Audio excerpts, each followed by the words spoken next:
Hello my dear friends, you're on the Military Summary channel, and this short video we're going to discuss the most important events that took place during the previous night of the local time. First, we're going to talk about new updates about mobilization, and according to information we have, the Ukrainians are not planning to mobilize 500,000 like at once, like during 1 month or 2 months. The Ukrainians are planning to stretch this process for the entire year, let's say for the entire 2024, and according to the information we have, the Ukrainians are planning to mobilize for, let's say, a plan has been drawn up for 50,000 people in the first 3 months, so probably during the January, February and March, and after that they're going to mobilize just 35,000 per month. What does it mean? This is a very important piece of information. The thing is that that means that Ukrainians don't have plans to start any offensive operation during 2024. Only in case if the Ukrainians, let's say, are able to defeat completely the Russians on some front line, dealing them significant damage and significant losses the Russians dealt, let's say, in Zaporozhye area, and by this attack to create some ratio between Russian and Ukrainian army, and then to use, let's say, the this gap as a part, as a source, as a base of upcoming possible offensive operation. This stretching of mobilization means that Ukrainians are planning just to fulfill the current losses.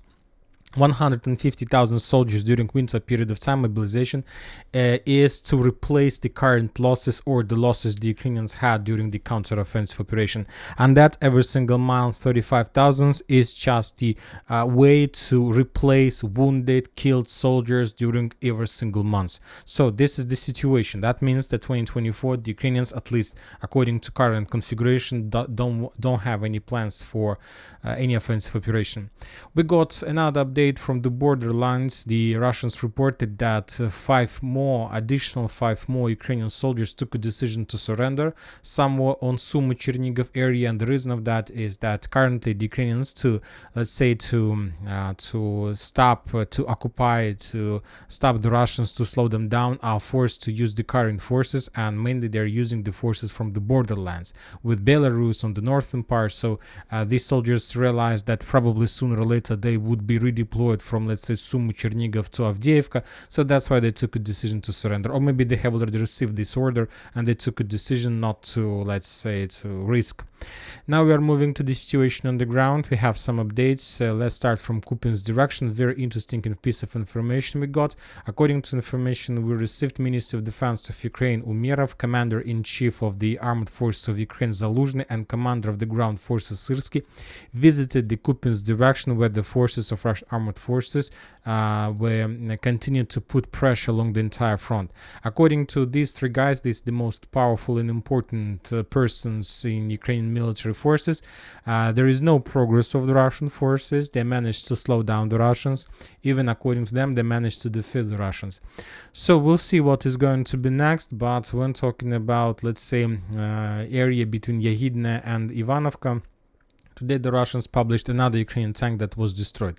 Obviously the Russians haven't managed to achieve results probably they planned to, but from the other side the Russians were acting very, let's say, safe. They didn't send waves and hundreds of dozens and dozens of hundreds of soldiers and infantry in direction of, let's say, Sinkovka. They made few attempts. They entered Sinkovka. They checked whether they are able to hold this territory or not. They had losses and they retreat and they withdraw their positions. There were no massive suicide operations like Ukrainians did in Zaporozhye and Robotyne area. So obviously the Russians probably tried to find another solution what to do, or maybe they will change their plans at all, and maybe they will try to attack Ukrainians in this area somewhere from the other area, let's say from Volchansk, or maybe further to the west in direction of Kharkiv. Now we are moving to Lyman area, and we have we have mappers confirmation, the things that we were discussing during the previous videos. For example, Syriacs reported that as a result of counteroffensive, the Ukrainians managed to restore control at some positions in Terny salient, but as we discussed, there were no progress at the beginning. There were no progress at all. The Russians managed to develop their positions a little bit further to the north, and now just, for example, different mappers try to maintain the maps according to the reality, according to the situation that you could see on the military summary map at the beginning.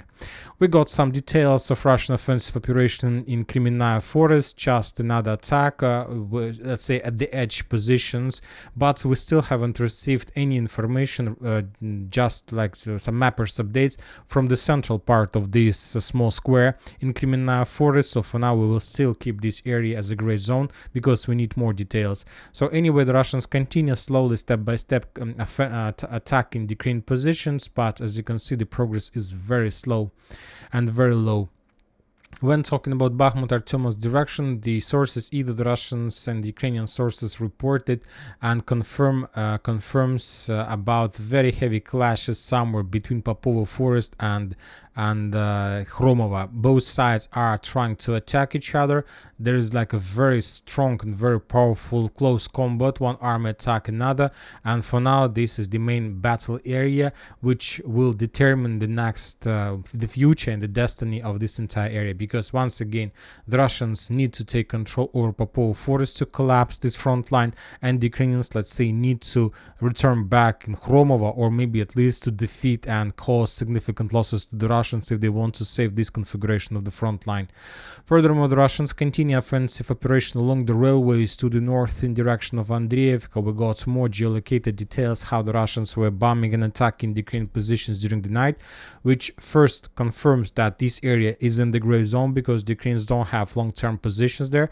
They have just possibility to more or less safely send their infantry in sabotage groups, but another sabotage group was discovered and bombed by the Russians. So obviously we expect some progress in the further movements of the Russian forces along the railways in direction of Avdiivka from the south. So the Russians also need to speed up their offensive operation because there is still a lot of work to do, and let's say half of the Russian possibilities of Russian possible counteroffensive operation, half of the time of possible Russian counteroffensive operation has already bypassed. So the Russians launched their offensive operation, I remind you, on the 10th of October. Today is 10th of January. It's already 3 months passed since the beginning of Russian counteroffensive, and yet we haven't seen significant results. We haven't seen the same story from the Ukrainian side. Maybe the Russians had less losses in comparison with the Ukrainians, but anyway, we don't see like penetrations deep inside attacks or something like this. Everything is very slowly and very difficult. Now we are moving to Avdiivka area. We have just geolocated video from the Russian side, how they were bombing probably another sabotage or reconnaissance team of Ukrainian forces between Novokalinova and the railways. On this video we see just artillery strikes against the positions, maybe some local trenches or strongholds. This video confirms the Ukrainian progress and Ukrainian positions to the north of the Russians. So the situation here is very close. Let's say the Russians and Ukrainian positions are very close to each other.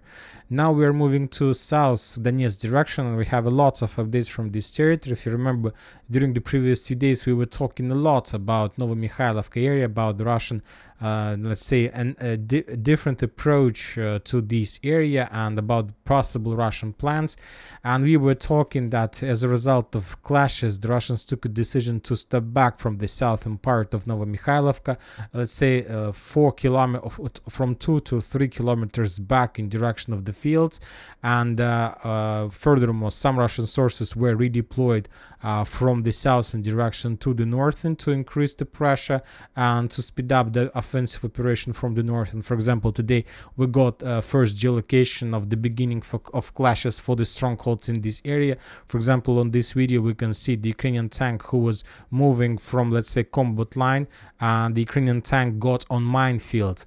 And this is very interesting video because, as I understand, the Russians do have possibilities to walk among these tree lines and to mine this area with sabotage groups. And this is very important because according to our map, this territory is under complete Ukrainian control, and this mining, this process of establishing of minefields in this area confirms that Ukrainians don't have control and that this territory is in the gray zone. Probably the Ukrainians have some control over the strongholds, but they are very stick to this area without any, let's say, good and strong possibilities to leave this area to the combat line, let's say 300-400 meters to the east. So they are stuck in this area, and probably this stronghold, let's add this on map, show you, probably this stronghold is already in the gray zone as well. So the tank was got on minefields here, so the Russians have access to this area, and they entered during the night these tree lines, they mined these roads, and after that they left. And then the Ukrainian tanks moved to the fire positions. From this area, the Ukrainian tank was attacking the Russians in Zvirinets, the Russians a little bit further to the east, and when this tank was out of ammo, the Ukrainians tried to return back, and this tank was destroyed on these minefields. So this is the only logical explanation I see. But from the other side, we see that some of the Russian forces were redeployed from the southern part of Novomikhailivka to the south in direction of Solotka. And from this foothold, the Russians are trying to increase their flanks, increase their positions, secure their positions on the Novomikhailivka flank. And according to most of the mappers, during the previous 24 hours or 48 hours, the Russians moving along this line. So as you can see, there are three lines, and basically the Russians are trying to cut another, let's say, piece of pie to the west. And according to most of the sources, mappers, either the Russians mappers, Ukrainian, pro-Ukrainian and pro, let's say, Western and neutral mappers, the Russians, as a result of another wave of offensive operation in Novomikhailivka, managed to establish control over this, let's say, square. So obviously the Russians are trying to move further to the west, and I read yesterday a very interesting analysis, and according to that analysis, the main problems that faced the Russians during the storming process of Novomikhailivka is this stronghold, this one, that located to the southwest of the village. And the thing is that the Russians want to half encircle Novomikhailivka, and for these purposes they need to establish control over something like this. And if the Russians are able to do this, then it will ease the entire, let's say, mission of taking Novomikhailivka under control. But they faced significant resistance from the Ukrainian side in this area, and so that's why they took a decision to start everything, let's say, from the beginning, and they start moving from the south along the tree lines. After the Russians establish control over this territory, obviously they will try to move further to the west to take another line, let's say like this, and maybe from this configuration they will try to attack this stronghold from, let's say, 3 or 2 positions: south, southwest, and south, southeast, and eastern, let's say, directions. So anyway, we'll see the battle for Novomikhailivka continues. Now the Russians withdraw from the southern part of the village, but from the other side they try to improve their positions along the flanks and to half encircle the village from many directions, and just to reduce the losses during the possible offensive operation during the next days. When talking about Krynky, there are no changes in this area, just FPV drone strikes, significant number of FPV drone strikes against the Ukrainian boats in this area that caused the Ukrainians significant losses and damage to the infantry and marine brigades on this foothold. For now, after the Russian another attempt to storm the village, we haven't received any updates about the progress, so we have adjusted a little bit the map, but yet the Ukrainians still have control in this territory. And that's it for the short video. Military Summary channel reminds you to condemn any violence in the world. Thank you for watching. Subscribe to my channel, put your likes, join my Patreon, and have a good day. Bye bye.